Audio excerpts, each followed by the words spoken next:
نبی پاک صلی اللہ علیہ وسلم کی جو حیات مبارکہ ہے وہ ہمارے لیے ایک بہترین نمونہ عمل ہے۔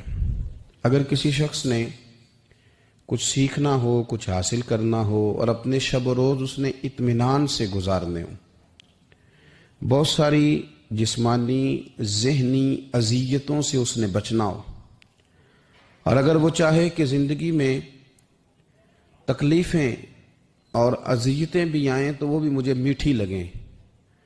اور زندگی کے اندر غربت اور پریشانی بھی آئے تو وہ بھی مجھے سکون ہی دے جائے، تو پھر اس کا بہترین حال یہ ہے کہ وہ رسول کریم علیہ السلام کے طریقوں پہ عمل کرے۔ اگر وہ حضور صلی اللہ علیہ وسلم کے طریقہ ہے مبارکہ پر عمل کرے گا، حضور کے نقش قدم چلے گا، تو اس کے لیے یہ سارا کچھ آسان ہو جائے گا۔ آج کل ایک بہت بڑی پریشانی جس کا لوگ ذہنی طور پر بڑی شدت کے ساتھ تکلیف کا شکار ہیں، اور اس پریشانی نے جیتے جاگتے اٹھتے بیٹھتے باہمت لوگوں کو کمزور کرنا شروع کر دیا ہے، وہ پریشانی ہے غریبی کی پریشانی۔